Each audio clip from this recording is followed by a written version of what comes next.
pengennya sih ada kebijakan gitu. Apalagi setiap seminggu 3 kali mau pergi ke Indonesia, ya buat sepeda 3 kali seminggu.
Tes, halo, tes. Gimana teman-teman di sini suara saya masuk nggak teman-teman? Masuk Kak Tantri. Oke, siap. Oke.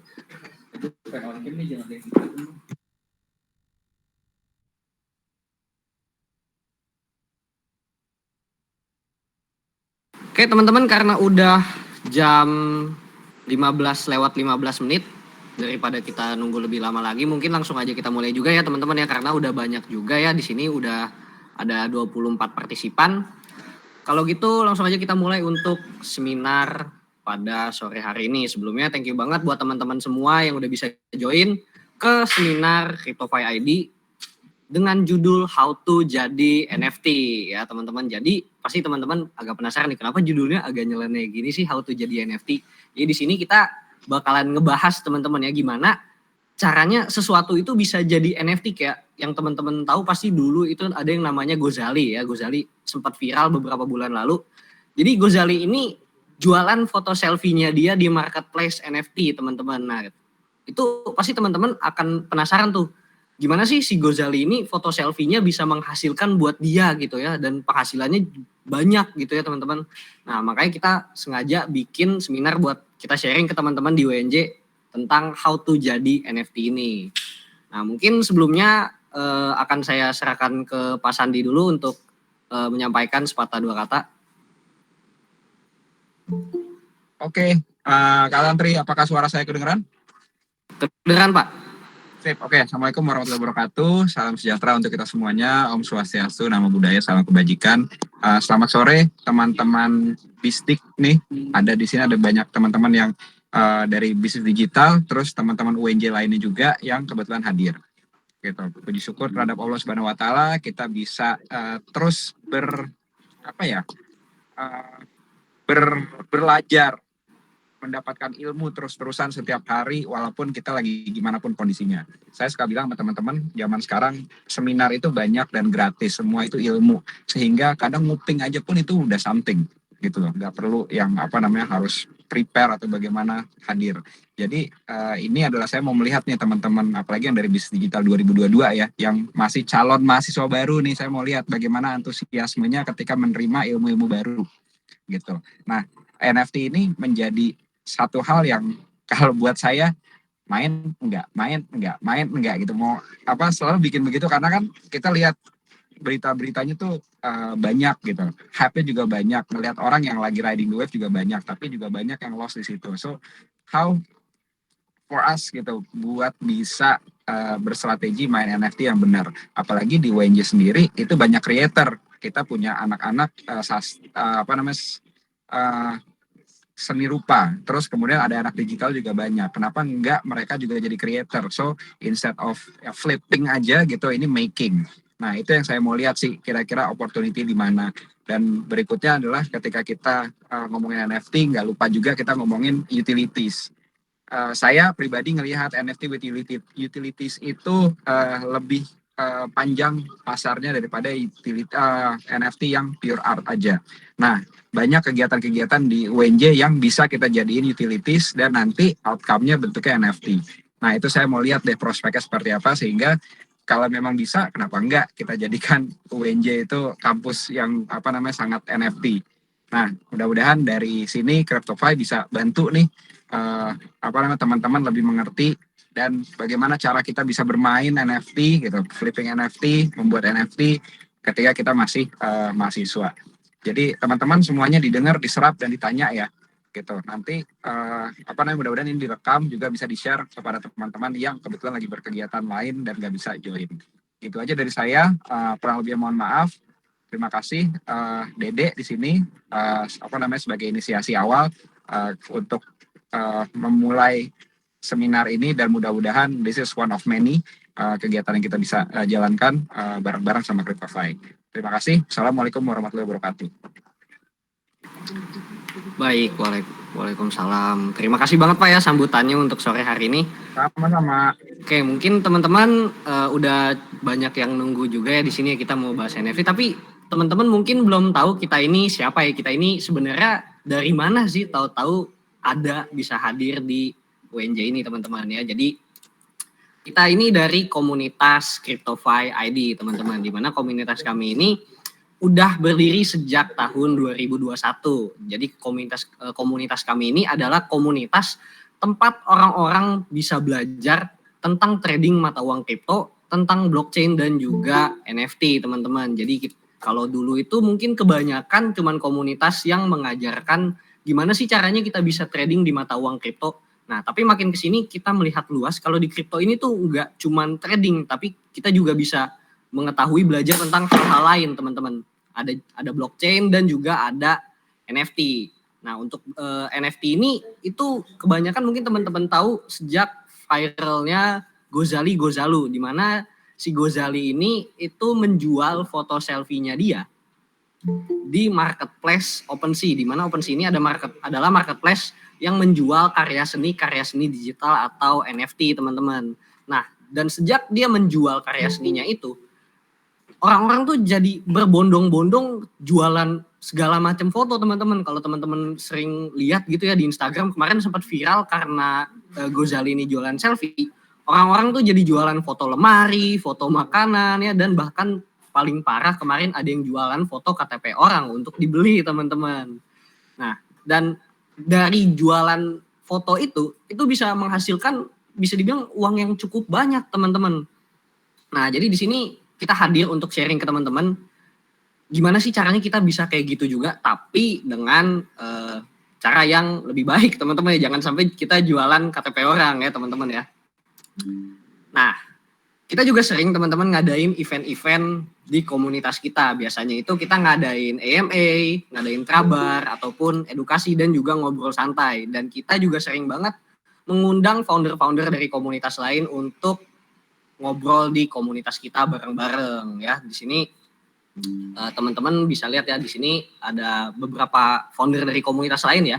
Ada Yunepto dari Cryptosias ya, ini event yang udah pernah kita jalanin. Ada juga Bro Adit ini dari komunitas Dinomology. Nah, komunitas ini terkadang macam-macam, teman-teman. Gak semua itu komunitasnya tentang trading, ada juga yang blockchain doang, ada yang udah trading blockchain ngajarin NFT juga, teman-teman. Dan kita di sini juga ada memberikan analisa-analisa signal untuk teman-teman yang pengen trading di mata uang kripto ini, teman-teman. Nah, untuk hari ini saya nggak sendirian, teman-teman ya. Di sini saya nggak akan sharing ke teman-teman sendirian. Jadi di sini saya bakalan sharing berdua. Di sini bakalan ada partner saya ya, Bro Fernanda. Oh iya, sebelumnya saya belum kenalan nih, teman-teman ya. Jadi nama saya Tantri Irawan. Teman-teman bisa panggil saya Tantri aja. Di sini saya selaku co-founder dari CryptoFi ID bersama juga dengan partner saya Bro Fernanda bakalan sharing ke teman-teman tentang blockchain dan juga NFT. Nah, mungkin untuk part pertamanya nanti tentang blockchain akan dibawakan oleh partner saya Bro Fernanda. Nah, kita gak cuman sharing di sini, teman-teman ya. Nah, jadi di sini kita juga bakalan ngadain giveaway, teman-teman ya. Jadi giveaway-nya itu cukup mudah, teman-teman ya. Giveaway-nya itu berupa kuis ya. Teman-teman tinggal scan QR ini aja, teman-teman ya. Nanti untuk jawab kuisnya. Nah, total hadiah dari giveaway yang akan kita adakan hari ini buat teman-teman adalah senilai 550.000 untuk 8 orang pertama yang bisa jawab pertanyaan di kuis kita hari ini, teman-teman.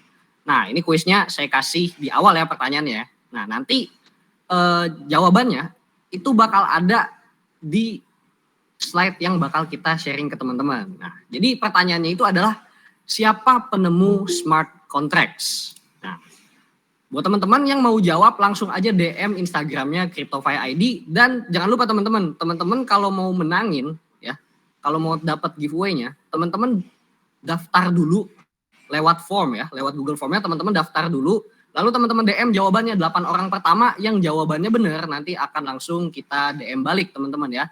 Nah, tapi kalau misalnya teman-teman DM dan kita cek username-nya itu gak masuk ke Google Form kita, nah itu teman-teman nggak bisa dapat undiannya, teman-teman ya. Jadi teman-teman harus ikuti step by step dulu ya, teman-teman. Teman-teman isi formnya dulu, baru teman-teman jawab pertanyaannya dengan cara DM ke Instagram kita di CryptoFi ID. Oke teman-teman, mungkin langsung aja kita masuk ke materi pertama pada hari ini. Langsung saja saya panggilkan Bro Fernanda.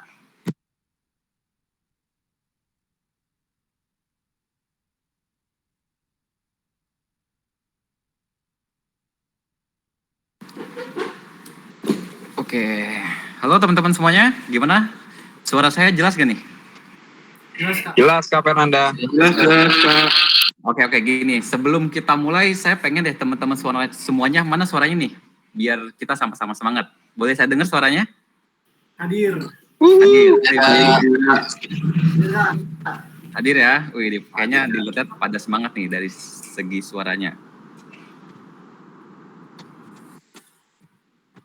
Oke, mungkin langsung aja kita mulai. Tadi Bro Tantri itu udah singgung tentang yang namanya NFT. Nah, di sini perlu teman-teman ketahui, di balik NFT itu ada yang namanya sebuah sistem yang berjalan, yaitu namanya adalah blockchain.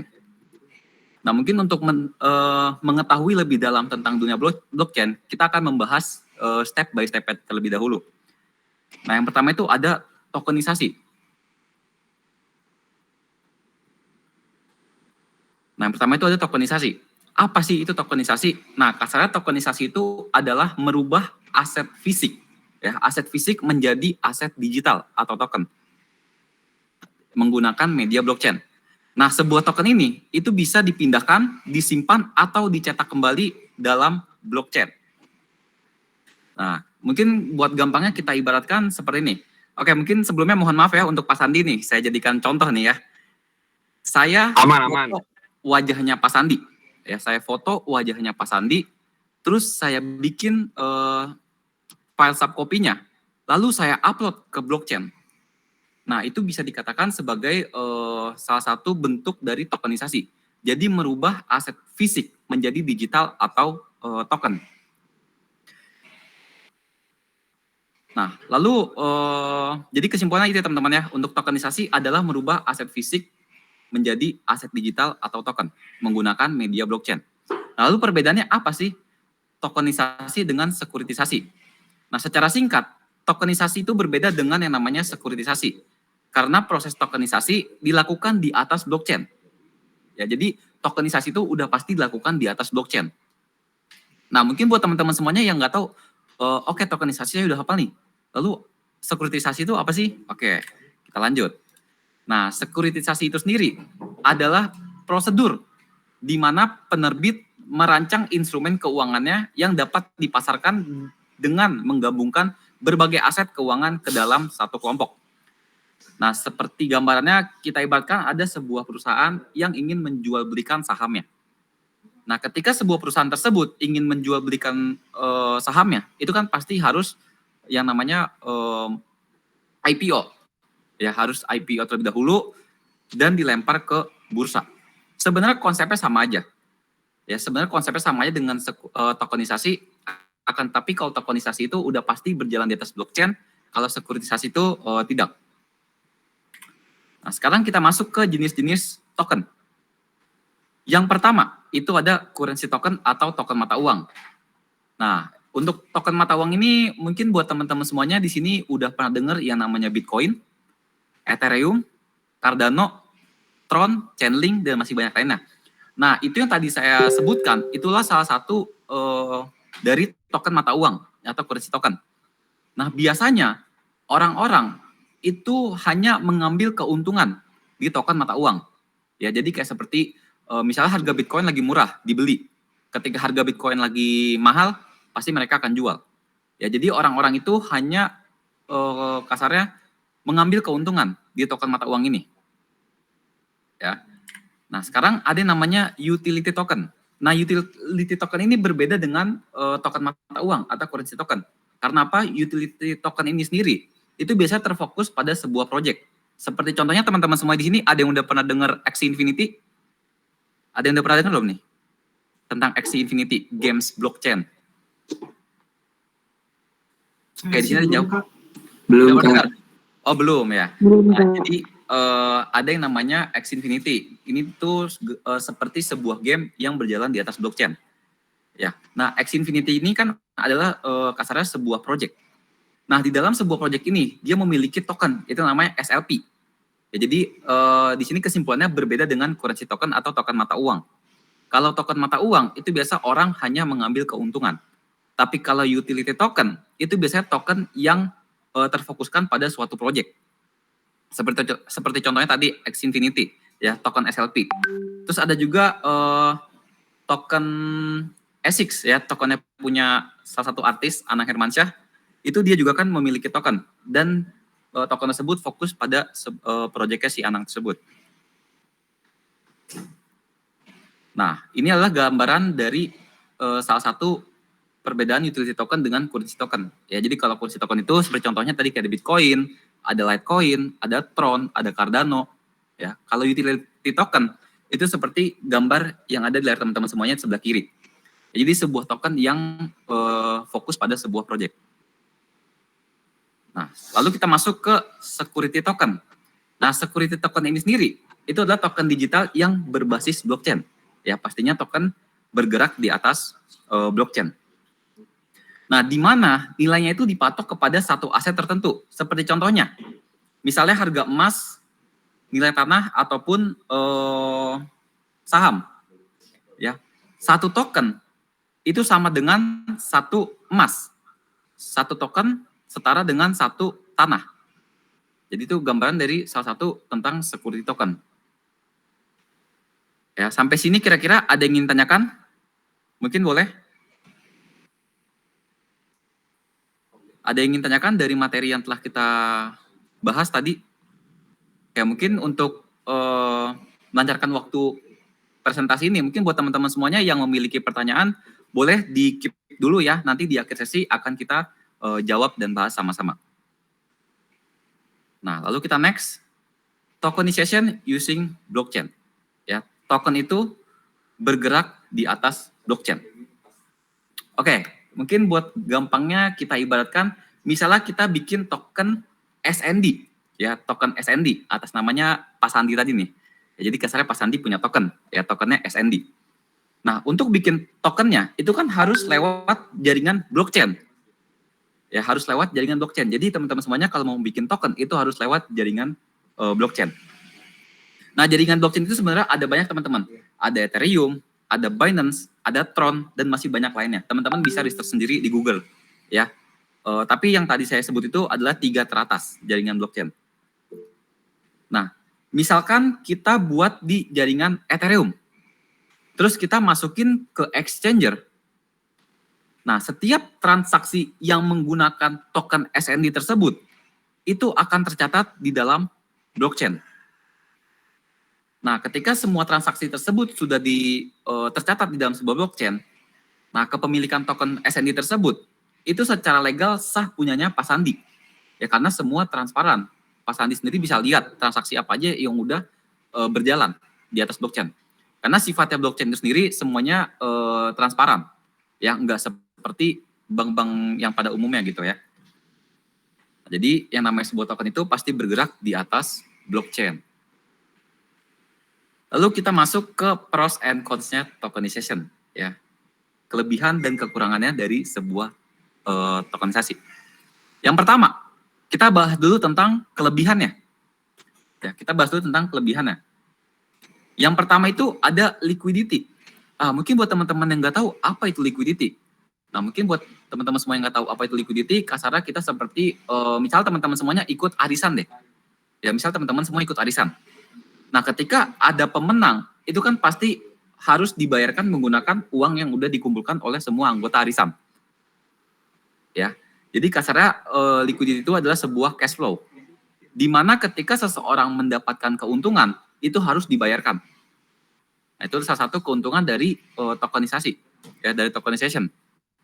Lalu yang kedua ada fast and cheap. Transaksi dapat lebih cepat dan lebih murah. Karena apa? Karena nggak ada yang namanya lagi pihak ketiga. Maksudnya pihak ketiga apa nih? Kita ambil contoh lagi seperti teman-teman semuanya sedang berbelanja di Tokopedia. Ketika teman-teman semua sedang berbelanja di Tokopedia, kan pasti ada yang namanya penjual, ada yang namanya pembeli, dan ada yang terakhir perantaranya itu di Tokopedia. Ketika pembeli ingin membeli suatu barang, pastinya si Tokopedia harus mengkonfirmasi dulu ke penjual, apakah barang tersebut itu ada. Ya, ketika barang Tokopedia tersebut udah mengkonfirmasi bahwa barang di penjual itu tersedia, lalu Tokopedia harus menunggu konfirmasi dulu dari si pembeli, apakah pembeli tersebut bayar sesuai dengan harga yang ditentukan. Nah, ketika pembeli sudah membayar dan penjual juga sudah memberikan barang, lalu si Tokopedia tersebut seperti, oh ternyata ini dari penjualan dan pembeliannya harganya sama nih, udah klop, barulah barang tersebut dikirim. Nah, itu kan kalau ada pihak ketiga gitu cukup memakan waktu, ribet, dan pastinya ada biaya tambahan. Nah, kan tetapi di token ini sendiri itu udah nggak ada yang namanya pihak ketiga. Jadi transaksi bakal lebih cepat dan lebih mudah pastinya. Nah, yang ketiga ada decentralized. Apa itu decentralized?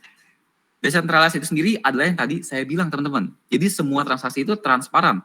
Nggak ada lagi yang namanya tertutup. Maksudnya transparan itu seperti apa? Oke, kita ilustrasikan lagi teman-teman ya. Di sini saya pengen mengajak teman-teman semuanya sama-sama berpikir. Jadi bukan hanya sekedar menonton, bukan sekedar memperhatikan, tapi kita sama-sama berpikir. Apa yang dimaksud dengan decentralized?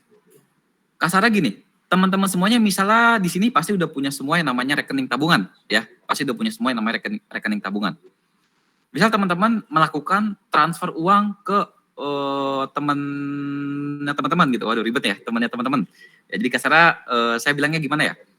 Teman-teman semua sini punya kerabat lah ya, teman-teman semua sini punya kerabat. Nah, teman-teman pengen transfer uang ke kerabat teman-teman. Itu kan pasti transaksinya, historinya, mutasi rekeningnya itu hanya bisa teman-teman sendiri yang lihat. Ya, orang lain nggak bisa lihat mutasi teman-teman. Tetapi di sini karena sistemnya udah decentralized, ya, itu semuanya bisa kita lihat. Jadi mau teman kita, kerabat kita, saudara kita itu transfer aset apa, itu semua kita bisa melihat. Jadi di sini bagusnya di sini, keuntungan di sini semuanya udah transparan, nggak lagi seperti di bank pada umumnya. Ya, jadi mutasi itu bukan hanya kita doang yang bisa lihat, tapi semua orang bisa lihat. Itu salah satu 3 keuntungan dari tokenization. Nah kan kita nggak asik ya kalau kita ngebahas tentang keuntungannya doang, kita bahas dari segi kerugiannya. Apa sih kerugiannya menggunakan tokenization? Yang pertama, itu datanya udah pasti nggak bakal bisa diotak-atik teman-teman. Ya, datanya itu nggak bisa diotak-atik. Jadi misal teman-teman semua ada kesalahan dalam membuat program, itu udah nggak bisa diganti lagi. Ya, jadi teman-teman semuanya harus hati-hati ketika ingin membuat program tersebut. Lalu yang kedua, ini kan udah by program ya teman-teman ya, udah by program, udah by sistem, pastinya kita membutuhkan yang namanya storage, penyimpanan. Jadi semakin banyaknya transaksi, maka semakin besar juga penyimpanan yang harus dibutuhkan. Kita mesti keluar uang lagi untuk membeli storage. Nah yang ketiga itu ada hard to return. Ya kasarnya seperti kalau teman-teman semuanya salah transfer uang di bank, teman-teman cukup datang ke bank untuk membekukan dana tersebut.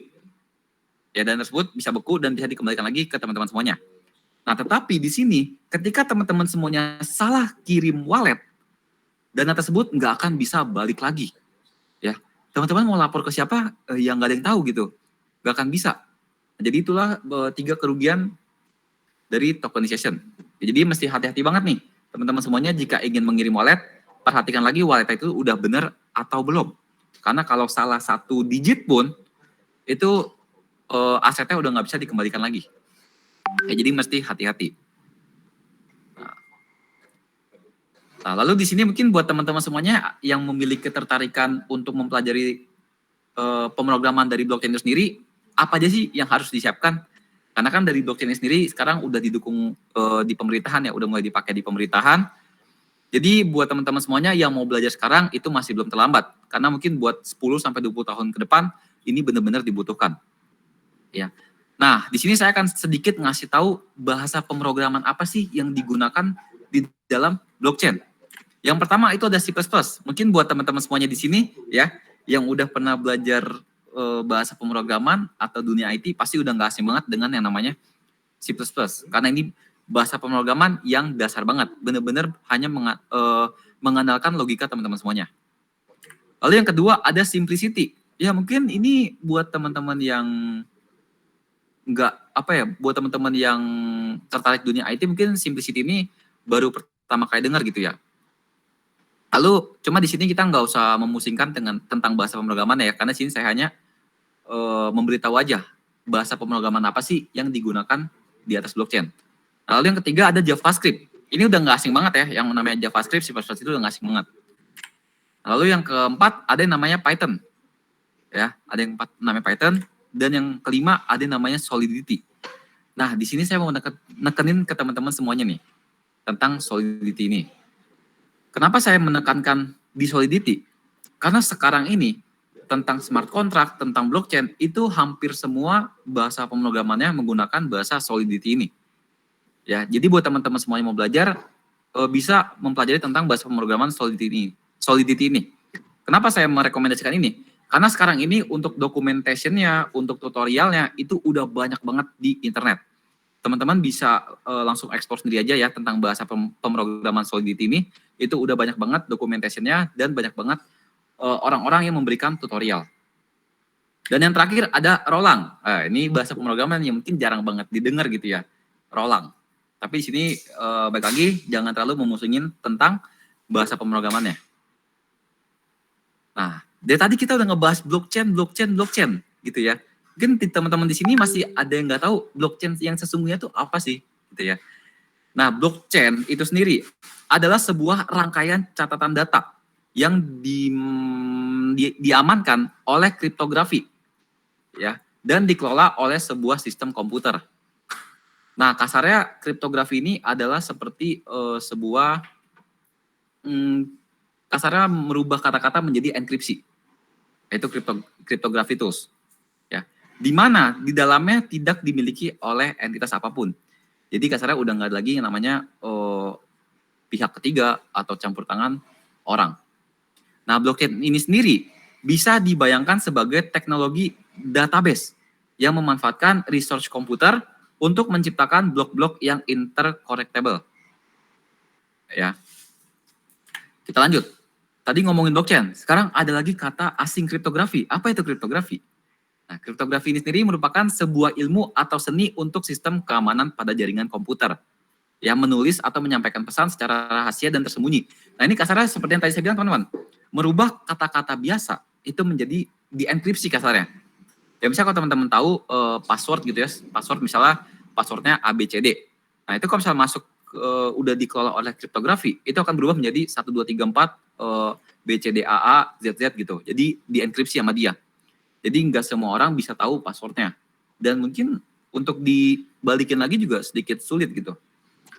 Nah, secara teknologi digital, maka kriptografi itu adalah teknik enkripsi naskah asli. Nah, ini tadi saya bilang nih, ya, jadi merubah kata-kata biasa itu menjadi dienkripsi, menjadi kalau teman-teman pernah dengar ada yang namanya MD5, itu di bahasa pemrograman. Jadi enkripsi itu seperti MD5. Teman-teman mungkin bisa research sendiri ya tentang MD5. Itulah yang namanya kriptografi. Nah, lalu kita masuk ke smart contract nih. Wah, ini sebenarnya udah masuk ke smart contract tuh udah mulai asik, teman-teman. Ya. Smart contract. Secara smart contract sendiri adalah aplikasi yang berjalan di cloud secara virtual. Jadi udah nggak lagi yang namanya alat untuk menjalankan smart contract sendiri, karena ini udah berbasis cloud, ya, udah berbasis internet ya, pokoknya udah nggak perlu lagi lah namanya device-device untuk menjalankan smart contract ini. Seperti device itu nggak perlu. Ya. Nah, smart contract itu apa? Ya, sekarang kita simpulkan smart contract itu apa? Smart contract itu sendiri adalah merupakan perjanjian dalam bentuk kode komputer. Ya, perjanjian dalam bentuk kode komputer. Sebenarnya hampir sama seperti kita tanda tangan di atas materai, surat-surat pada umumnya. Ya, cuman kali ini kita udah masuk ke dunia yang namanya dunia digital. Jadi nggak perlu lagi tuh teman-teman semuanya tanda tangan di atas materai, terus surat tadi simpan baik-baik gitu ya. Udah nggak perlu lagi. Semua udah menggunakan yang namanya smart contract. Jadi nggak akan ada lagi surat-surat tersebut yang dimanipulasi, karena semua udah tercatat menggunakan smart contract itu. Lalu smart contract sendiri pertama kali diciptakan oleh Nick Szabo, ya, bacanya apa nih enaknya? Nick Szabo atau Nick Szabo, ya, pokoknya kalau misalnya pokoknya namanya Nick Szabo lah itu. Nah, itu adalah salah satu seorang ilmuwan komputer yang menemukan smart contract ini. Nah, makanya kalau teman-teman udah mulai research nih tentang smart contract, itu pasti salah satu akun yang nomor 1 akun di Ethereum itu disebut Szabo gitu. Ya. Nah, lalu untuk smart contract ini, oh ya, saya mau ngasih tahu nih, smart contract itu sebenarnya kita ibaratkan seperti sebuah pisau nih, teman-teman. Ya, karena kan yang namanya bahasa pemrograman itu, yang namanya program itu kan pasti ada yang namanya celah. Celah di mana orang tersebut bisa memanipulasi kode tersebut dan memanipulasi fungsinya. Ya, jadi kita ibaratkan seperti sebuah pisau smart contract ini. Jika smart contract ini kita ibaratkan seperti sebuah pisau, kan teman-teman pikir, pisau Kalau dipegang oleh ibu-ibu, ya, oleh ibu-ibu, itu kan pasti digunakan untuk memasak, untuk motong-motong, ya. Nah, kan tetapi kalau pisau tersebut itu dipegang ke orang yang salah, maka pisau tersebut akan digunakan untuk kejahatan. Ya, jadi balik lagi, smart contract itu bukan berarti semua tentang yang baik-baik aja. Pasti ada sisi gelapnya tentang smart contract. Karena yang namanya program pasti ada aja celah-celahnya untuk mengubah fungsi-fungsi yang ada. Nah, di smart contract ini dia ada dua tipe. Yang pertama ada deterministik dan yang kedua ada non-deterministik. Perbedaannya apa? Sebenarnya nggak perlu dipusingin perbedaannya apa. Deterministik ini kasarnya semua udah by program. Ya, jadi nggak ada lagi campur tangan orang ketiga. Sedangkan non-deterministik ini itu masih ada campur tangan orang ketiga. Ya, jadi masih ada campur tangan orang. Deterministik itu udah nggak ada, pure program, pure komputer. Sedangkan non-deterministik itu masih ada campur tangan orang. Jadi nggak usah dipusingin perbedaannya apa gitu. Nah, blockchain. Blockchain ini sendiri berkembang hingga dapat dipakai oleh segala jenis, ya, dan juga bisnis. Mungkin di sini teman-teman semuanya yang baru mempelajari atau baru mendengar blockchain hari ini pasti udah tergambarkan, oh blockchain ini all about crypto, ya, all about crypto dipakai untuk NFT. Ternyata enggak teman-teman, ya blockchain itu udah bisa dipakai di mana aja, ya bahkan nih sekarang aja tuh pemerintahan itu udah mulai menggunakan blockchain. Untuk apa nih pemerintahan menggunakan blockchain? Yang saya cari ya, yang saya setelah saya research, itu pemerintahan itu menggunakan blockchain itu untuk surat-surat berharga, dokumen-dokumen penting. Itu semua udah menggunakan pakai blockchain. Jadi nggak lagi yang namanya manipulasi data, semua udah tercatat dan sifatnya decentralized. Semua orang bisa lihat. Nah, ini ada 4 contoh ya, ada 4 contoh teknologi blockchain yang udah digunakan. Yang pertama di marketplace. Ya, mungkin di marketplace yang udah mulai go internasional, yang udah besar gitu ya, itu dia teknologinya udah ada beberapa marketplace yang menggunakan teknologi blockchain. Lalu untuk DeFi dan CeFi, ya ini DeFi dan CeFi itu kasarnya seperti decentralized finance. Ya jadi untuk biasanya untuk keuangan penting gitu ya, perputaran uang itu semua udah di blockchain. Jadi semua orang bisa lihat dan sifatnya transparan. Nah, lalu yang ketiga nih, yang tadi saya bilang, pemerintahan menggunakan blockchain itu untuk sertifikasi digital. Jadi kasarnya seperti surat-surat penting, dokumen-dokumen penting, itu semua udah menggunakan blockchain. Dan yang keempat ada database dan penjamin. Kita masuk lagi ke namanya DeFi. Ya, mungkin saya tahu teman-teman semua sini udah mulai pusing nih ya dengar kata-kata tentang teknologi blockchain, terus ada bahasa yang nggak jelas ini itu. Tapi di sini jangan dipusingin ya, yang namanya belajar itu pasti nggak satu hari langsung bisa ya teman-teman ya, semua butuh proses untuk mengetahui semua itu. Ya, tapi di sini saya udah antusias banget buat teman-teman semuanya yang benar-benar nyiapin waktu untuk join ke seminar pada hari ini. Ya, jadi 2 jempol buat teman-teman semuanya. Kita masuk ke DeFi. Apa itu DeFi? Nah, secara DeFi itu sendiri tadi udah sedikit saya singgung ya tentang DeFi, itu adalah decentralized finance, di mana semua keuangan, semua perputaran uang itu teman-teman bisa lihat di atas blockchain ya, karena sifatnya transparan. Jadi teman-teman semuanya bisa intip di blockchain itu sendiri. Bentar nih, ada kesalahan. Oke. Ya. Jadi teman-teman bisa lihat semuanya di decentralized finance. Lalu kalau misalnya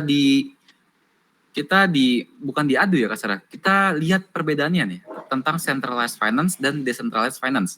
Nah, kalau centralized finance itu seperti teman-teman kalau mau lihat mutasi rekening di BCA, di bank-bank ya.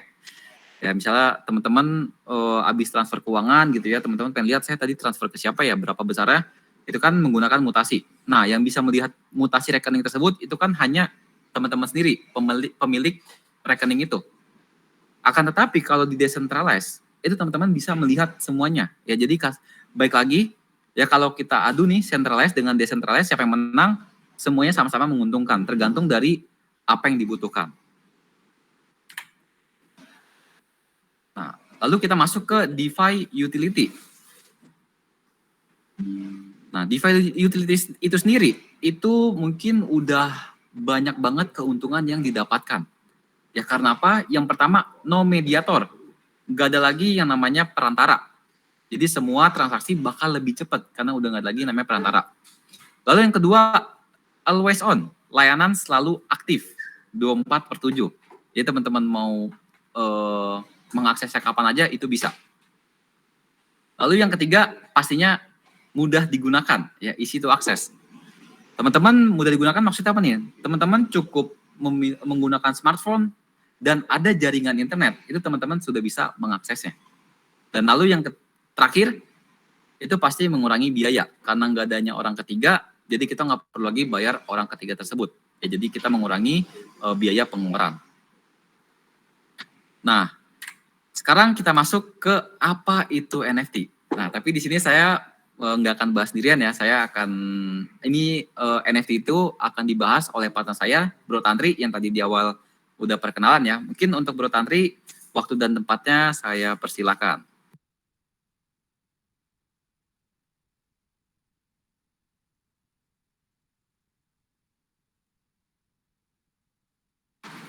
Oke, tes teman-teman, suara saya masih masuk gak teman-teman di sini? Masih Kak. Oke, aman ya. Nih, saya mau tahu dulu dong. Teman-teman yang masih antusias coba acungkan tangannya ya. Kita coba raise hand nih, siapa aja nih yang masih ada di sini nih.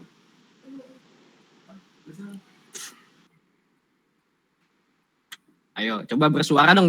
Siapa yang masih di sini nih?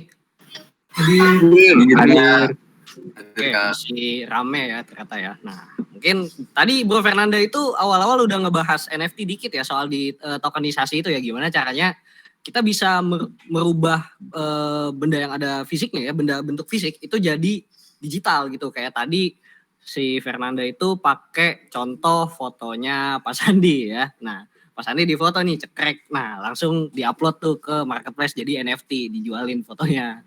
Nah, tadi Bu Fernanda sempat singgung seperti itu. Nah, di sini saya bakal bahas lebih dalam lagi soal NFT teman-teman. Ya. Jadi buat teman-teman yang belum tahu NFT itu apa, jadi NFT itu adalah non-fungible token. Ya. NFT ini umumnya adalah berkas yang diunggah ke pasar lelang kayak tadi. Fotonya Pak Sandi dimasukin ke marketplace. Nah, NFT ini macam-macam teman-teman ya. Jadi di awal saya sempat singgung macam-macam ya.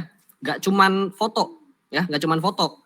Ada berupa video ya, MV ya, musik video juga ada juga GIF ya selain foto. Dan juga ada itu berupa seperti item game teman-teman. Pasti teman-teman di sini adalah yang main game ya, mau itu main Mobile Legend, main Dota, main segala macam lah yang itemnya bisa dibeli gitu ya. Pasti di game yang sekarang populer itu ketika kita ingin mainnya lebih bagus gitu ya, kayak misalnya teman-teman main game nih karakternya pedangnya letoy, ini pedangnya jelek, harus beli pedang yang bagus. Nah, itu pasti teman-teman harus beli item tersebut dong, pedangnya buat dipakai di karakter gamenya teman-teman agar karakternya itu menjadi lebih kuat. Nah, item itu juga bisa disebut sebagai NFT teman-teman. Sekarang itu banyak banget yang namanya gaming blockchain ya, gaming blockchain. Nah, di mana gaming blockchain ini itu itemnya adalah NFT teman-teman. Ya, jadi NFT itu macam-macam teman-teman ya. Ada foto, ada musik video, ada GIF, ada item di game. Nah, ini ada contoh-contohnya teman-teman ya dari karya-karya NFT. Nah, kalau teman-teman tahu Reza Octavian ya, Reza Arab siapa yang nggak tahu sih ya. Nah, di sini dia itu juga bikin karya seni NFT teman-teman. Nah, di sini ada contohnya ya. Di sini ada di tengah-tengah ya, NFT-nya Reza Octavian. Dia bikin gambar kotak-kotak gini ya, kayak pixel gitu. Nah, ini dijual sama dia. Nah, teman-teman bisa lihat di sini ada harga-harganya nih ya. Ada 0,15, ada 0,25, ada 0,5 teman-teman ya. Nah, dan kalau teman-teman yang suka suka denger musik, apalagi teman-teman ada yang demen jedak-jeduk lah gitulah ya, pasti tahu lah yang namanya Steve Aoki. Nah, Steve Aoki ini DJ teman-teman ya. Steve Aoki ini dia juga bikin karya NFT teman-teman, dan karya NFT dia itu berupa musik video. Jadi dia itu bikin musik, tapi musiknya ini cuman bisa didengar sama orang yang udah beli NFT-nya dia. Dan musik videonya ini bukan kayak video klip gitu teman-teman, video looping. Nah, di sini ada contohnya ya teman-teman ya. Nah, ini yang foto Steve Aoki ini di bawahnya ini adalah NFT-nya dia. ya. Nah, jadi ini berupa video teman-teman ya, video looping. Jadi kayak cuman ganti warna atau matanya bergerak ke kiri kanan atau palanya geleng-geleng gitu teman-teman ya. Tapi sambil ada musiknya. Nah, di sini juga ada foto taco teman-teman ya, foto taco, foto makanan. The taco that sold for $18,000 ya. Ini gambar taco teman-teman ya, lagi dipegang gini nih ya, gambar takonya ya di foto laku $18,000 teman-teman. Teman-teman bayangin teman-teman foto misalnya teman-teman makan bubur gitu ya, makan bubur ayam. Terus teman-teman foto, teman-teman jual 100.000 aja kayaknya ini laku nggak ya gitu ya. Nah, tapi ini foto taco teman-teman dipegang begini tuh $18,000 gimana ceritanya gitu kan. Nah, ini aja ada juga nih teman-teman ya. Yang namanya item game. Ya, tadi saya sempat bilang ada yang namanya gaming blockchain. Nah, tadi kita udah bahas dari karya seni digital art dari lukisan, musik video juga udah, dan sekarang kita bahas ke yang namanya gaming blockchain. Nah, buat teman-teman yang demen main game, ini tentunya akan menguntungkan teman-teman, ya. Jadi teman-teman tahu lah game yang kayak gali-gali tanah gitulah. Saya nggak berani sebut ya gamenya, takut sebut merek. Pokoknya ada gamenya yang kayak gitu, kita bisa jualan-jualan ya, jualan gembok tuh ya, di gamenya itu jualan gembok teman-teman ya, ada gembok emas, ada gembok diamond gitu-gitu ya. Nah itu kan banyak tuh ya yang jual ya, dan biasanya tuh harganya variatif, ada yang satu gemboknya 20.000, kadang ada yang harganya gila juga bisa 100.000 satu gembok gitu ya. Nah di gaming blockchain ini juga ada teman-teman, kita ambil contoh tadi yang Bro Fernanda bahas itu Axie Infinity ya, dimana Axie Infinity ininya itu dia bertransaksi item game itu menggunakan token SLP teman-teman ya. Kalau misalnya di game tadi tuh yang jualan gembok warna-warni tuh ya, itu kan kita belinya tetap kita transfer uang fiat gitu kan, uang fiat. Jadi buat teman-teman yang belum tahu, uang fiat ini adalah mata uang konvensional yang kita pakai sekarang ya. Bisa rupiah, bisa dolar gitu ya, bisa yen, macam-macam teman-teman. Pokoknya mata uang konvensional itu namanya fiat.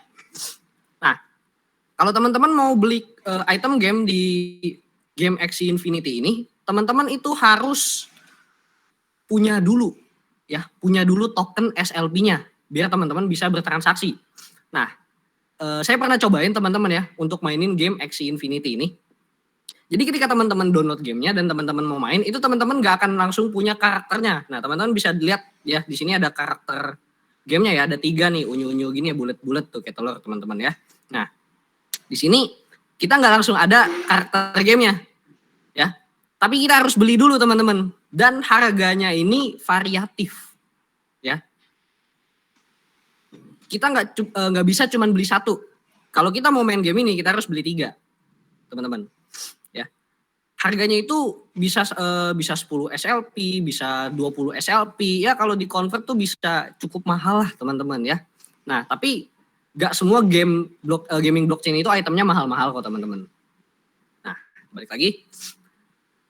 Karakter di game Axie Infinity itu adalah NFT, teman-teman. Ya, jadi karakternya ini NFT dan dijualnya di marketplace. Tapi beda teman-teman. Kalau misalnya digital art kayak punya Reza Octavian ataupun Steve Aoki itu dijual di marketplace, contohnya OpenSea, ya. Kalau untuk Axie Infinity ini dia punya marketplace sendiri, teman-teman. Jadi dia nggak dijual di semua marketplace, tapi marketplace yang hanya bisa bertransaksi menggunakan koin atau token SLP ini teman-teman. Ya, jadi dia ada marketplace-nya sendiri dan di situ full isinya cuman karakter Axie Infinity, ada topi-topinya, ada sayapnya gitu-gitulah teman-teman ya. Nah, itu bisa diperdagangkan teman-teman. Ya. Jadi semua yang ada fisiknya itu bisa teman-teman jadikan NFT. Contoh mudahnya difotoin, udah masukin marketplace, minting, jadi teman-teman gitu ya. Nah, NFT ini bisa dibilang sangat menguntungkan teman-teman, karena teman-teman tahu pasti dari viralnya Gozali Gozalu itu dia cuma jualan foto selfie diam gitu ya, mukanya gini nih.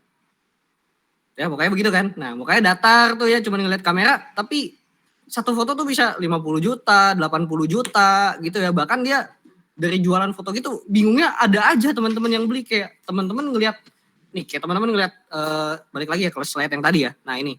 Teman-teman ngelihat karya seninya si Reza Octavian. Cuman kotak-kotak. Ya. Apalagi teman-teman ngelihat fotonya Gozali itu pasti malesin banget gak sih? Kayak aduh ini orang kenapa gitu kan. Tapi fotonya laku teman-teman, banyak yang beli, dan anehnya Yang beli itu kebanyakan bukan rakyat dari Indonesia, teman-teman ya. Orang luar negeri itu banyak banget yang nyimpen fotonya dia, beli di marketplace gitu. Ya. Banyak banget orang yang kayak, oh ini Ghazali yang ini lucu nih, dibeli gitu. Dan dia kayak rebutan gitu di luar negeri itu. Orang-orang ini kayak contohnya di Amerika nih ya.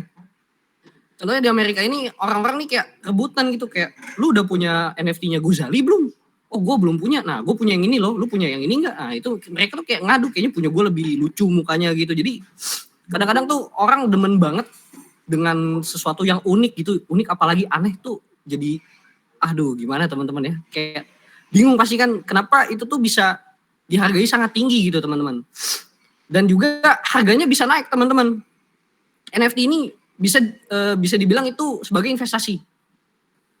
Ketika teman-teman beli fotonya Ghazali di harga 30 juta, teman-teman bisa aja naikin ke harga 50 juta dan pasti ada yang mau beli teman-teman, soalnya lagi viral ya. Kalau kita lihat ya, orang-orang itu sekarang kelihatan FOMO. Nah, buat teman-teman yang nggak tahu FOMO itu apa, jadi FOMO ini fear of missing out, takut ketinggalan momen. Contohnya kayak viralnya Ghazali itu. Orang-orang rame nih pada beli NFT-nya Ghazali, fotonya Ghazali kan di marketplace. Gak mau ketinggalan nih, oh kalau gua nggak beli sekarang nanti harganya naik, gua jadi nggak untung gitu.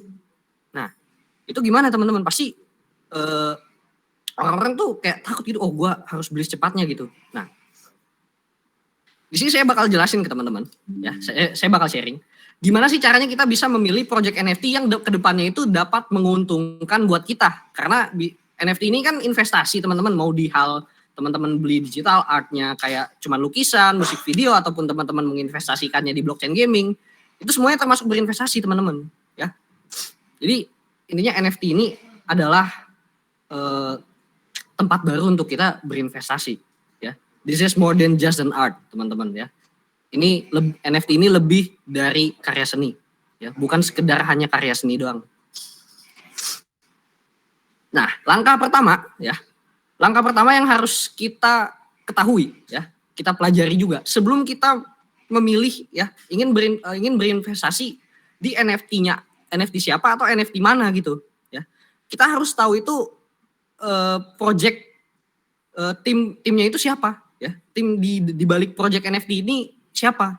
Kita harus tahu teman-teman, dan roadmap-nya project NFT ini itu kayak gimana kita harus tahu teman-teman sebelum kita berinvestasi. Karena kayak teman-teman gini deh, teman-teman tahu istilah beli kucing dalam karung kan? Teman-teman beli kucing di dalam karung, tapi teman-teman belum lihat nih kucingnya di dalam karung ini tuh kayak gimana. Pas teman-teman buka bukan kucing, tahu-tahu kan buaya, kaget kan gitu kan. Nah, jadi kita harus tahu dulu teman-teman, project NFT ini tuh di baliknya itu ada siapa, dan roadmap-nya ini untuk kedepannya itu kayak gimana kita harus tahu teman-teman, agar kedepannya jika kita udah berinvestasi ke project NFT tersebut tuh projectnya nggak rakpul ya. Buat teman-teman yang nggak tahu juga rakpul itu apa, rakpul ini adalah istilah kalau orang pengusaha itu buka usaha bisa gulung tikar ya, jadi rakpul ini adalah gulung tikar. Tapi kalau di kripto biasanya rakpul ini kabur teman-teman ya. Nah biar kita nggak rakpul, kita harus tahu dulu minimal satu, project-nya ini orang-orangnya itu siapa di balik project ini. Yang kedua, roadmap-nya. Nah, di sini saya ambil contoh dari NFT-nya Geisha Tea House ya. Nah, teman-teman bisa lihat di sini. Di sini ada tim dari project Geisha Tea House ya. Ada nama-namanya tuh ya. Ada Dana Regal, ada Dana Luke ya, ada Dana Dom ya. Banyak nih, ada 8 orang.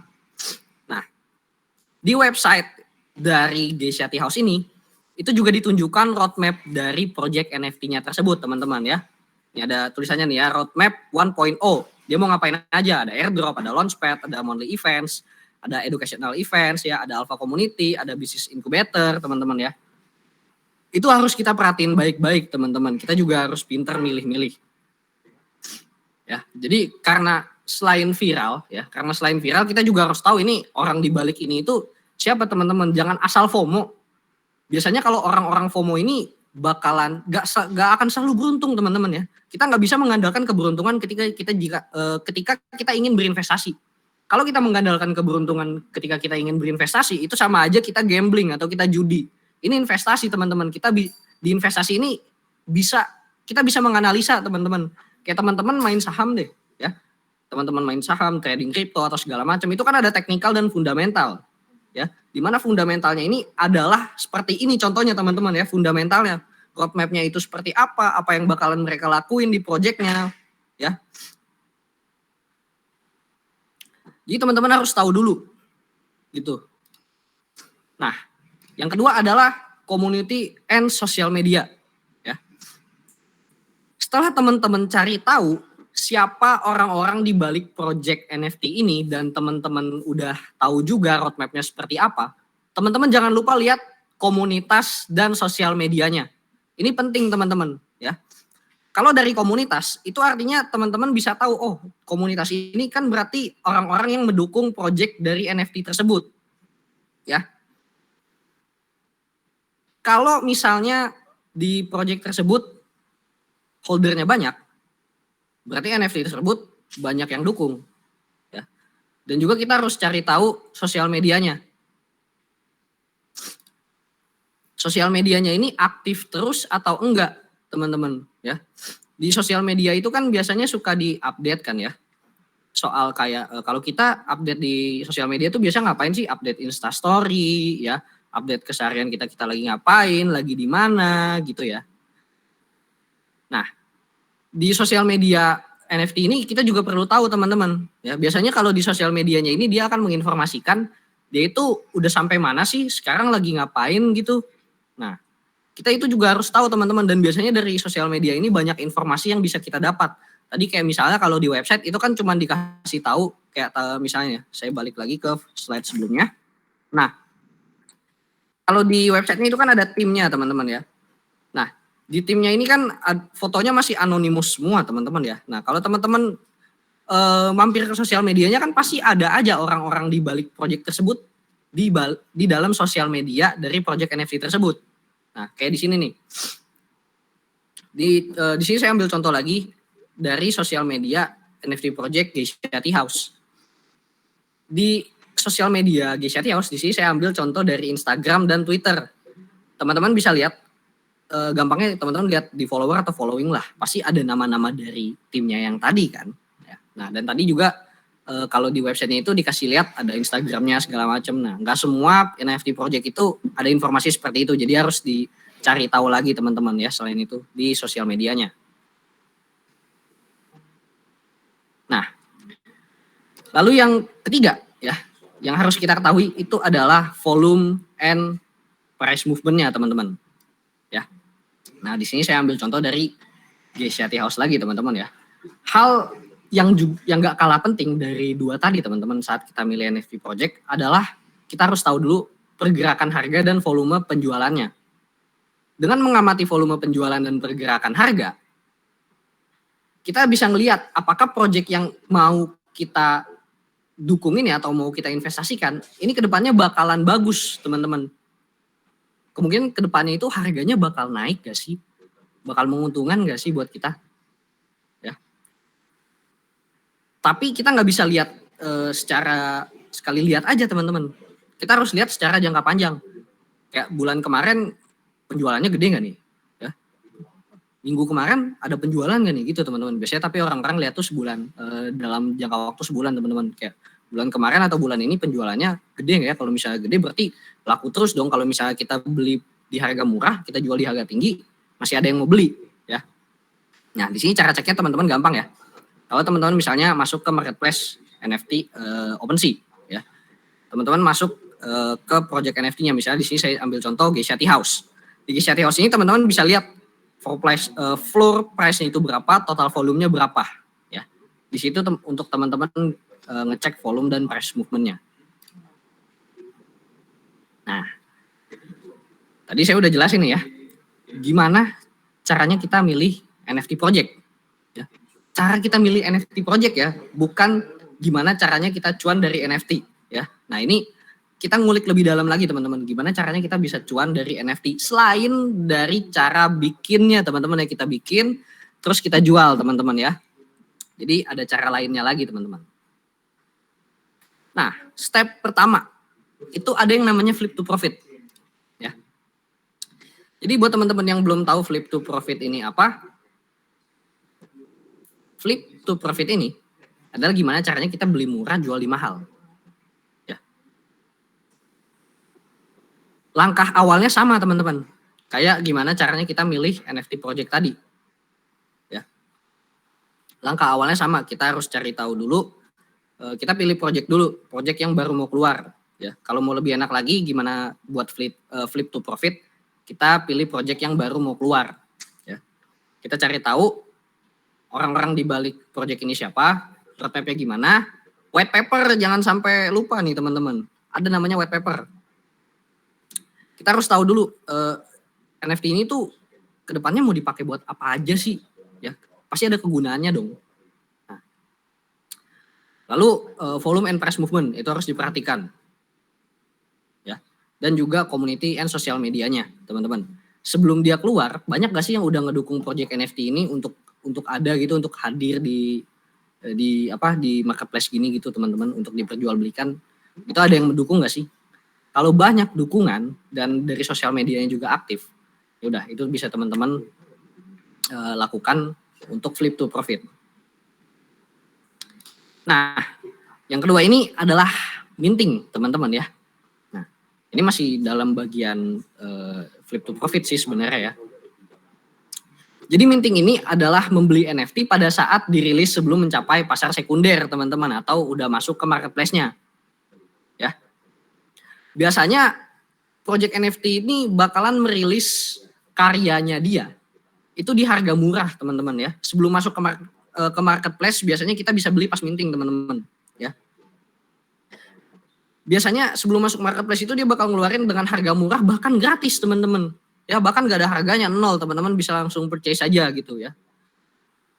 Nah tapi biasanya kalau udah masuk marketplace itu harganya akan keluar teman-teman, misalnya dari gratis dari 0,0 ETH gitu ya jadi 0,3 ETH gitu ya. Atau misalnya pas keluar murah banget 0,000 ETH ya 0,0001 ETH jadi 0,2 ETH, kan gak ada yang tahu teman-teman ya.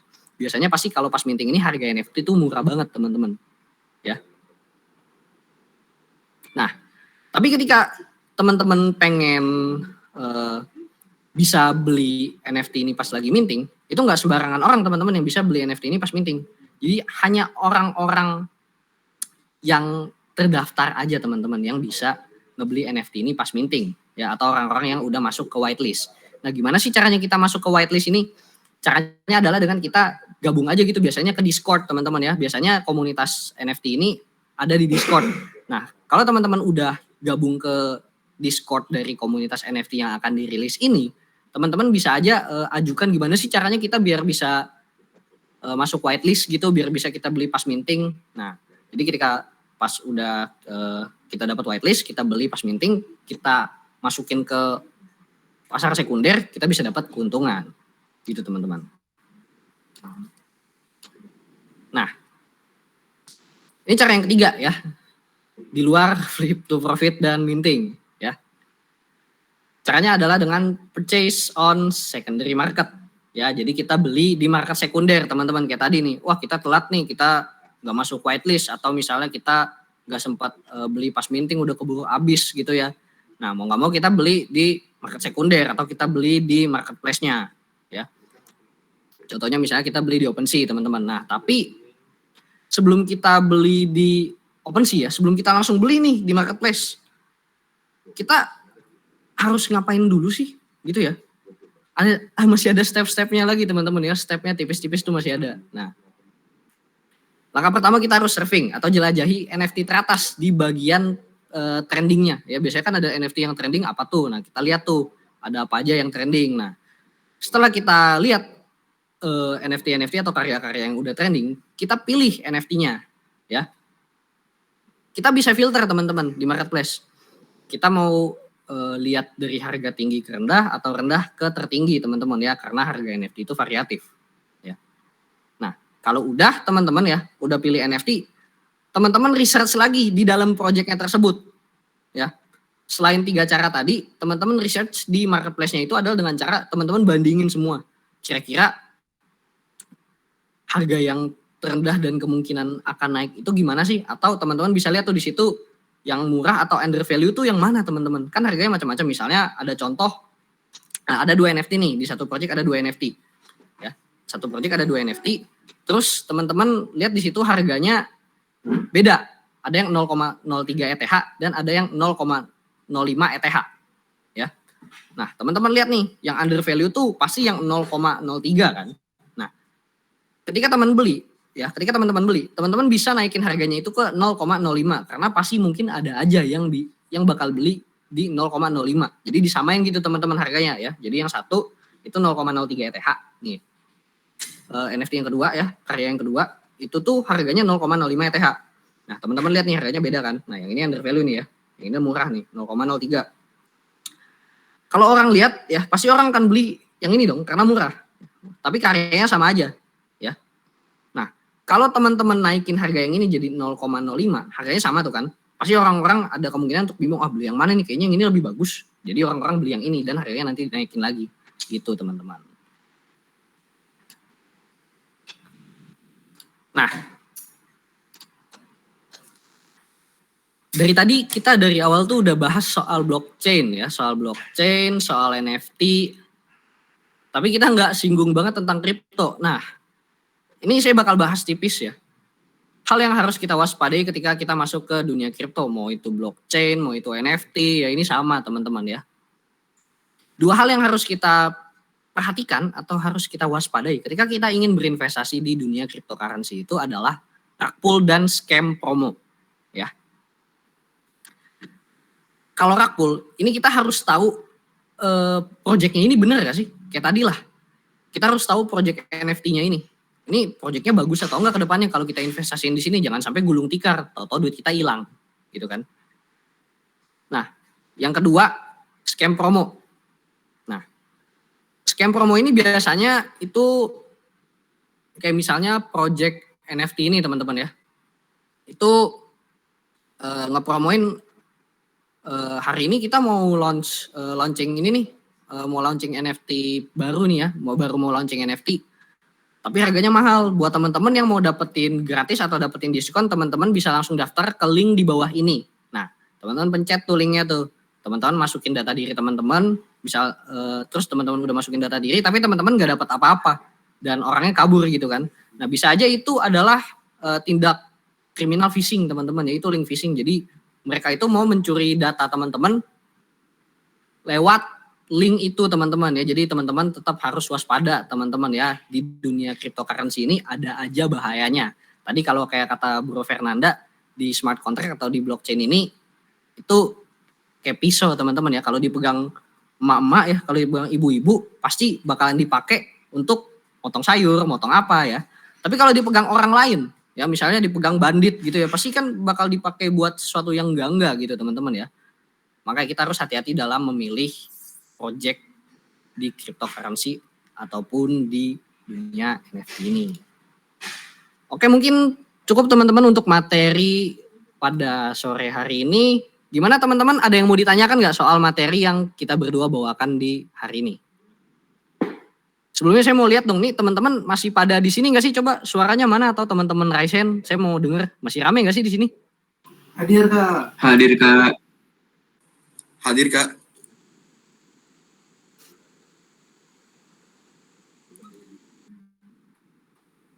Oke, sebentar nih kayaknya speakernya mati deh teman-teman.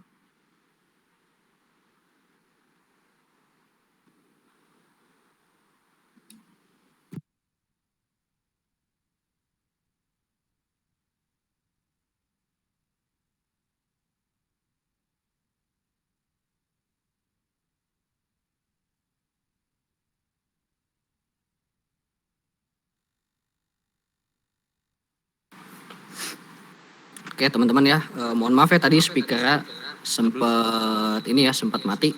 Gimana teman-teman, masih pada di sini nggak nih? Masih Kak. Oke, masih ada orang ya. Nih cuman satu doang nih ya, saya manggilnya gimana ya? Bro Adit ya, bro aja ya, bro Andik ya, bro Andika. Ya. Nih cuman bro Andika doang nih yang masih nongol nih, yang lain pada kemana nih? Coba suaranya nongol dong. Masih Hadir Kak, hadir. Hadir Kak. Hadir hadir Kak. Tadi Hadir, awal-awal Kak. ada kuis sudah jawab belum? Kak. Ayo, udah pada jawabin kuisnya belum nih? Udah Kak, udah. Oke, udah ya. Wih, mantap nih soalnya. kapan lagi kan dapat duit jajan gitu kan. Oke, gimana teman-teman? Ada yang mau ditanyakan nggak teman-teman?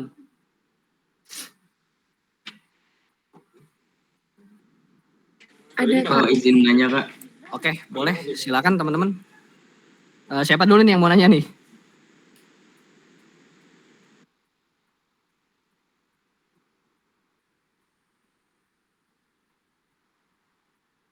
Ya sip dulu mungkin.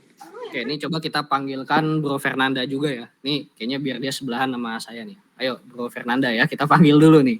Biar jawabnya bareng-bareng, soalnya kan kita berdua nih di sini nih.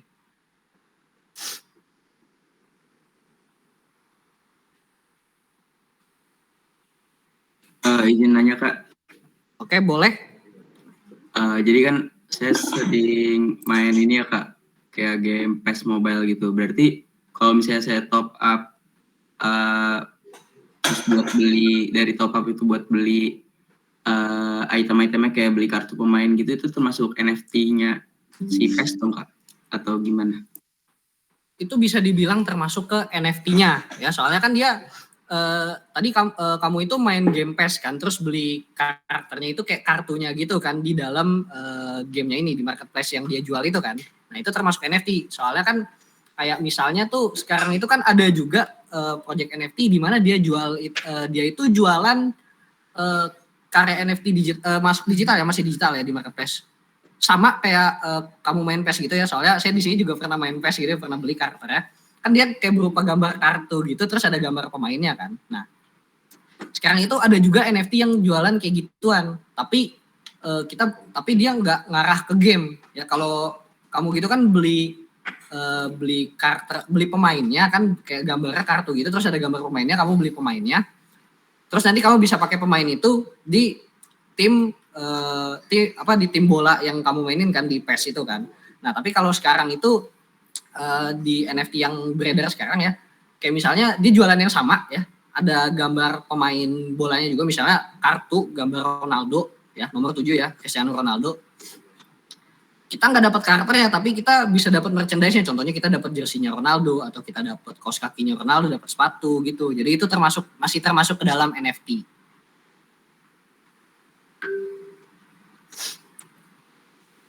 Oh, sorry tadi yang nanya dari siapa ya? Yazid ya? Oke, thank you ya pertanyaannya. Nih, Bro Fernanda ada yang nanya lagi si Yazid. Oke, Kak Blockchain izin itu tanya, apa? blockchain itu apa ya Kak? Sebenarnya buat simpelnya blockchain itu seperti sebuah buku besar. Blockchain itu seperti sebuah buku besar, di mana buku besar tersebut mencatat semua keuangan dari transaksi yang udah ada gitu. Jadi sebagai perumpamannya itu, jadi seperti sebuah buku besar yang dimana dalamnya itu semua pencatatan keuangan kayak uang keluar masuk gitu, Transaksinya ya? transaksinya. Untuk gampangnya seperti itu. Oke. Teman-teman yang lain gimana? Ada yang mau nanya lagi? Thank you ya Bro Yazid ya, kita manggil Bro aja. Bro ya, sama kita masih berapa nih? Oke teman-teman yang lain gimana? Ada yang mau tanya? Aku Kak mau nanya. Oke, ini Dari siapa nih? siapa namanya? Kenalin aku Kikana. Halo Dari Kikana. panggil Ki. Iya. Jadi pertanyaan aku mau tanyain itu berhubungan sama yang token itu tadi. Jadi kan ada disinggung tentang utility token sama security token. Kalau tadi contoh dari utility token itu kayak project misalnya mungkin graphic design gitu ya. Kalau untuk security tadi untuk contohnya itu mungkin kayak tanah kayak gitu tadi kan ya. Terus sebenarnya yang ngebedain utility token sama security token itu apakah dibentuk fisik dari sebuah project yang dijual gitu, bukan project atau ya katakanlah item yang dijual kayak gitu. Sorry nih, tadi suara sedikit Agak putus-putus ya? putus-putus nih. Oh, Boleh dikonfirmasi ulang? Speaker kita coba. Mau tanya ke perbedaan utility token sama security token. Itu sih. Kalau tadi kan contohnya untuk yang utility token itu kayak project gitu kan ya, mungkin salah satu contohnya graphic design. Terus untuk yang security token itu ada tadi contohnya tanah. Jadi sebenarnya perbedaan dari utility token sama security token itu ada di bentuk fisik dari item yang kita jual. ini atau kayak gimana? Oke, jadi perbedaan dari utility token itu sama security token ya. Nah, kasarnya gini, kalau untuk utility token itu sendiri, itu dia benar-benar memfokuskan ke sebuah project. Ya, jadi kasarnya gimana ya? Misalkan tadi kan yang udah kita bahas itu projectnya game X Infinity, ya token SLP. Nah itu kan pasti di dalam projectnya X Infinity itu kan pasti pengembangnya kan pasti mencari keuntungan. Ya, pengembangnya itu kan pasti mencari keuntungan. Nah, kalau untuk security token sendiri itu dia kayak saham. Otomatis tergantung pada perusahaannya sendiri. Ya, jadi tergantung pada untungnya perusahaan. Nah, jadi kalau misalnya secara gampangnya utility token itu terfokus ke sebuah project untuk mendapatkan keuntungan. Nah, kalau security token itu dia kayak saham. Jadi otomatis tergantung untung perusahaannya. Tuh, sampai sini kira-kira terjawab nggak nih, Kikana? Oke, udah Kak. Oke, terima kasih untuk pertanyaannya ya. Karena udah jawab kuisnya belum? Jangan lupa nih jawab kuisnya nih. Udah. Kita belum ngecek DM, gimana kalau kita cek DM-nya dulu? Oke, boleh. Iya. Coba kita cek DM-nya, ada nggak tuh Kikana? Siapa tahu kan masih sepi gitu kan. Jadi nih kalau masih sepi jawabin lah teman-teman ya. Nih kita lagi bagi-bagi soalnya. Wih, udah mulai rame nih jawab nih. Siap, rame ya. Rame ya. Oke, rame. Mungkin nanti buat itu kita undi di malam ya bro Ya ya. teman-teman ya. Jadi untuk pemenangnya di kuis hari ini itu siapa? 8 orang pemenangnya akan kita undi malam ini jam 7 malam di live Instagramnya CryptoFi ID. Jadi buat teman-teman yang belum follow Instagramnya langsung aja scan QR ya, scan barcode-nya di slide ini ya, ada Instagramnya. Jangan lupa juga teman-teman lihat TikTok-nya juga ya, mampir aja karena ada yang menarik Ada ya. menarik ya. Tentu akan selalu ada yang menarik di CryptoFi. Nah, dan buat teman-teman yang masih bingung soal hari ini ya, misalnya aduh kayaknya ini harus kita bahas, harus kita obrolin bareng-bareng gitu ya, yang masih pengen ngobrol sama kita berdua soal blockchain, NFT, soal crypto trading ya, pokoknya tentang trading lah ya, tentang blockchain juga, tentang NFT. Teman-teman bisa langsung aja join ke Telegramnya CryptoFi ID. Teman-teman tinggal scan barcode-nya di sini, langsung nanti ke direct ke Telegramnya kita. Di situ kita bisa ngobrol-ngobrol bareng ya, ngobrol bener-bener ngobrol ya, voice chat kita bisa, kita ngobrol, kita chattingan juga bisa, jadi langsung aja teman-teman rapat lah ya. Oke teman-teman, gimana, ada yang mau ditanyakan lagi nggak teman-teman? Mungkin saya ingin bertanya Kak. Oke, boleh nih. Dari bro siapa nih? Andika. Ya, kenapa nih bro? Sebelumnya kenalkan nama saya Andika Sadiraguna. Saya ingin bertanya nih Kak, soal NFT itu sendiri. Jadi kalau boleh saya jujur, saya sebenarnya kurang mengikuti tren NFT ya Kak ya. Saya biasanya lebih ngelihatnya ke crypto gitu. Nah, sebenarnya yang saya ingin tanyakan itu simpel ya Kak, yaitu kenapa sih orang membeli NFT, apa yang akan didapatkan, apa yang akan mereka dapatkan profitnya dari situ. Kalau dilihat dari crypto kan mungkin crypto itu mirip kayak trading saham gitu loh. Ya kan ya, dilihat dari currency digitalnya seperti Bitcoin, Ethereum, Doge dan lain-lain gitu. Nah, sebenarnya saya kayak masih kurang bingung kenapa orang beli NFT dan apa yang nanti mereka dapatkan profitnya di situ gitu loh Kak. Oke, jadi kamu ini masih agak bingung kalau misalnya trading kripto kan kita misalnya kayak saham gitu ya, kita nge-buy, harganya naik, kita untung. Nah, kalau di NFT ini gimana cara kita mendapatkan keuntungannya? Nah, tadi saya sempat jelasin ya, ada yang namanya flip to profit ya, atau gimana caranya kita mendapatkan keuntungan di NFT ini. Ya. NFT ini itu nggak selalu dirilis dalam jumlah banyak. Ya. NFT ini nggak selalu dirilis dalam jumlah banyak. Jadi kadang itu cuma dirilis bisa aja 10 ya, setiap macam-macam teman-teman ya. Kayak misalnya kita ambil contoh itu NFT-nya Gozali. NFT Gozali itu kan ada banyak, tapi setiap fotonya itu beda-beda. Anggaplah Gozali itu ada berapa sih? Ada 80 ya? 80 foto. Ada 80-an ya fotonya ya, ada 80-an. Dari 80 foto yang dia upload ke marketplace itu nggak ada yang sama teman-teman. Beda semua. Ya, beda semua teman-teman. Dan harganya bervariatif, ya. Harganya bervariatif dan balik lagi ke yang namanya supply demand, ya. Kalau misalnya demand-nya banyak tapi supply-nya sedikit, kan pasti harganya jadi mahal, ya. Kalau demand-nya banyak, supply-nya sedikit, pasti harganya mahal. Kayak misalnya NFT-nya Gozali nih ya, kalau enggak mukanya Fernanda nih ya. Jangan jauh-jauh deh, minyak yang sekarang lagi mahal aja deh. Oh iya, minyak. Pokoknya balik ke NFT lah Balik ke pokoknya ya. NFT.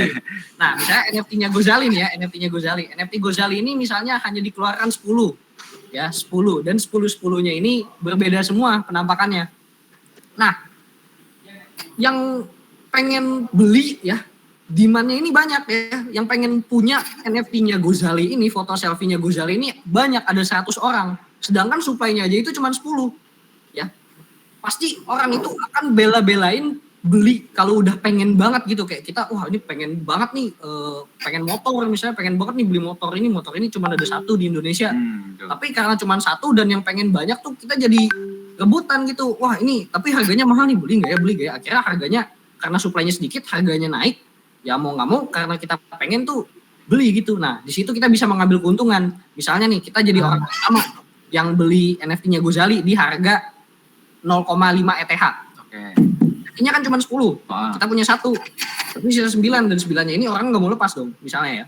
Nah, kita tinggi nih harganya, kita beli di 0,5, kita naikin ke 1 ETH. Nah, pasti ada orang-orang dari 100 orang ini ada yang mau beli gitu kan? Yang rela-relain iya, beli. Pasti gitu. rela-relain gitu beli. Nah, kita dapat keuntungan di situ dari harga yang udah kita naikin itu atau kita up price harganya. Tuh. Oh gitu, jadi kayak dilihat dari value barang tersebut gitu ya kayak.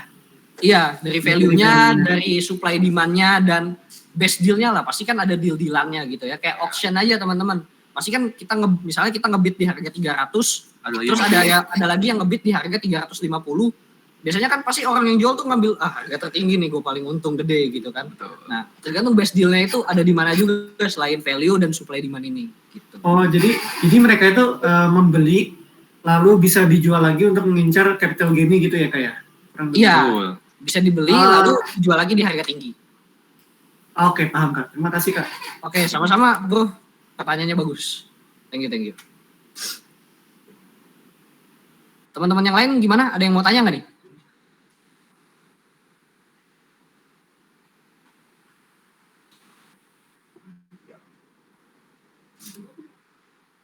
Oke, coba kita absen dulu ya kali ya. Kita absen dulu adik-adik. Kita absen dulu ya, ada Abi, ada Bro Andika ya, ada kita panggilnya apa nih? Sis Angel ya. Ada kita langsung sebut nama kali ya. Langsung sebut namanya deh. Ada Arsanti ya, ada Aulia, ada Brilian ya, namanya keren tuh. Brilian Dwi. Ada Damar, ada Dina, ada Ezar, ada lu ya, ada Fernanda ya, ada Vini, ada Fitri, ada Kikana, ada Kina, ada Maharani, ada Nurul, ada Putri lagi. Putrinya ada 2 nih. Ada Radit ya, Raditya, ada Rahma, ada Yazid ya. Wah, rame nih. Gimana teman-teman? Ada pertanyaan lagi nggak nih teman-teman? Sebelum kita tutup, kita last question deh. Buat teman-teman yang mau ngobrol langsung join aja. Boleh nggak Kak? Oke, boleh. Tadi dibahas juga soal minting sama secondary market. Jadi kalau misal kita mau beli NFT ketika minting itu, kita cari informasinya itu di mana? Karena dia belum ada di marketplace kan, belum ada di secondary market. Itu kita cari informasi tentang NFT ini, kita minting ini, itu biasanya dapat informasi itu dari mana, terus kayak belinya itu di platform apa, kayak gitu. Oke, biasanya ya untuk cara gimana kita bisa beli NFT ini ketika belum ada di secondary market atau di marketplace dengan cara minting ya. Jadi saya jelasin lagi sedikit ya secara singkat. Minting ini adalah kita bisa beli atau kita bisa dapetin NFT-nya ini sebelum masuk ke secondary market atau marketplace ya. Caranya adalah biar kita tahu gimana kita bisa beli NFT dari project tersebut yang belum masuk ke secondary market adalah dengan kita join komunitas ya. Komunitasnya ini maksudnya komunitas ini yang saya tadi bahas itu bukan cuma komunitas dari projectnya ya, tapi di luar sana itu ada banyak komunitas yang bahas project-project dari NFT lain ya. Yang saya maksudkan dari komunitas project NFT itu adalah kayak misalnya teman-teman dari Universitas Negeri Jakarta gitu ya. Teman-teman kan misalnya UNJ-nya ini project-nya ya, UNJ-nya ini project-nya. Nah, teman-teman kan ada rendetan bawahnya lagi tuh ya. Kayak misalnya ada pasti ada grupnya ya lah. Kayak ada Instagramnya UNJ ya, ada grup WhatsApp-nya UNJ gitu ya. Isinya teman-teman semua yang kuliah di UNJ gitu ya. Nah, itu kayak komunitas dari project-nya teman-teman ya. Tapi pasti ada lagi kayak misalnya komunitas yang bahas semua proyek-proyek itu kayak misalnya Kampus Merdeka gitu ya. Kampus Merdeka. Kampus Merdeka kan logonya banyak tuh ada di universitas Semua mana universitas. aja ya. Hampir semua universitas tuh ada logo Kampus Merdeka. Nah, anggap aja Kampus Merdekanya ini komunitas yang bahas proyek NFT lain gitu. Dan proyek-proyeknya itu kayak ada UNJ gitu ya, ada betul. universitas-universitas lain Lainnya. juga ya. Jadi kayak universitasnya ini adalah proyek dan Kampus Merdekanya ini adalah komunitas yang ngebahas proyek NFT. Betul. Nah, biasanya di situ akan diinformasikan. Kalau di Kampus Merdeka kan pasti diinformasikan ya. Kayak misalnya UNJ buka pendaftaran tahun ajaran baru. Nah, pasti kalau di grup komunitas yang bahas proyek-proyek NFT itu akan sounding kayak gitu juga. Dan lebih cepat pasti. Iya, biasanya itu mereka ada koneksi ya kayak proyeknya ini nyamperin nih ke founder komunitasnya cukup gitu kan datang, bro, saya mau pasarin proyek saya gitu. Tolong dong gitu. Iya di komunitas kamu boleh nggak gitu, tolong dong nih biar rame gitu kan, biar ada yang beli pas minting gitu. Nah, dari foundernya ini nyampein ke founder komunitasnya yang bahas proyek NFT ini, nanti foundernya itu pasti akan nyebarin gitu, ada mau ada proyek baru NFT loh, namanya misalnya SND NFT gitu ya. Nah, maaf ya Pak Sandi ya, saya pakai lagi contohnya. Ya misalnya Pak Sandi ini mau bikin proyek NFT terus mampir ke komunitasnya CryptoFi gitu ya, CryptoFi tolong dong bantuin sharing nih, saya mau open saya mau ada proyek NFT nih, tolong dong nanti biar pas minting rame banyak yang tertarik gitu. Nah, Betul. dari situlah di sounding menyebar kemana-mana dan kita bisa tahu informasinya.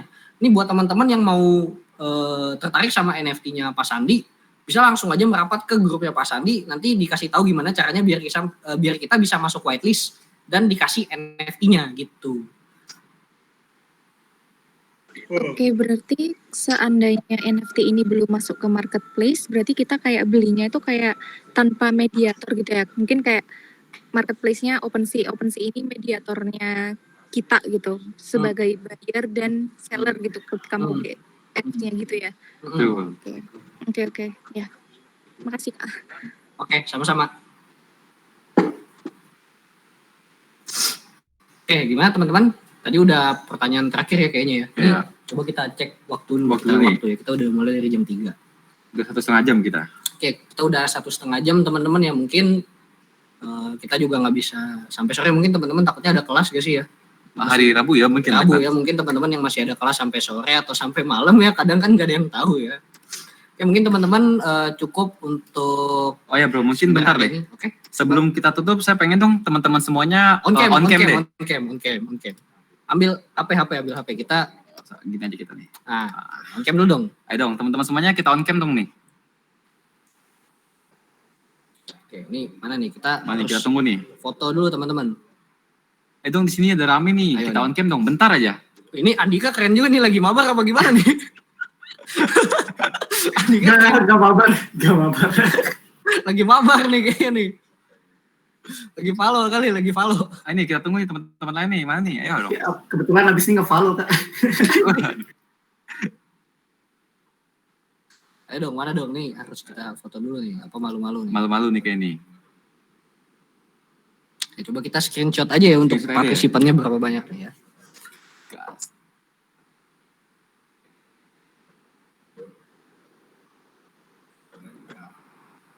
Oke, sabar nih, kita belum siap nih mukanya. Kita Belum siap ya? harus siap. Sabar nih, boleh nggak kelihatan. Oke, 1, 2, 3. Anjay. Oke, udah kita screenshot ya Bu Fernanda. Kita oper dulu nih, masukin. Nah. Oke. Gimana Bu Fernanda? Mungkin Ada yang mau disampaikan lagi? mungkin buat teman-teman semuanya yang misalnya nanti tiba-tiba muncul pertanyaan nih, mungkin bisa aja langsung tanya di Telegram kali bro ya. Iya, langsung ke Telegram, ke Instagram, ke TikTok. Boleh nanti Bebas. Ya. Ada yang mau tambahkan lagi? Mungkin dari saya cukup. Oke, mungkin dari saya juga cukup teman-teman ya. Thank you banget buat teman-teman semua pada hari ini yang udah join ke webinar ya, ke webinar CryptoFi dan UNJ-nya. Thank you banget juga buat teman-teman dari UNJ yang udah ngundang kita juga, dan thank you banget ya buat UNJ sekali lagi yang udah ngundang kita, dan teman-teman yang udah hadir di sore hari ini mantengin dari awal sampai akhir. Jempol 2 deh. Jempol 2, mantap banget ya. Jangan lupa teman-teman, giveaway-nya jam 7 diundi nih ya, jangan nyampe Jangan nggak lupa ngisi. jawab. Ya itu udah mudah banget ya teman-teman, yang nyamperin dari awal sampai akhir itu udah mudah banget teman-teman ya. Jadi langsung aja yang belum jawab, isi formnya ya biar bisa teman-teman dapat undian giveaway-nya. Oke, saya Tantri selaku founder dari CryptoFi ID. Dan saya Fernanda. Kami berdua signing out. Thank you semuanya. See you on another event. Bye-bye. Bye, thank you Kak. Thank you Kak.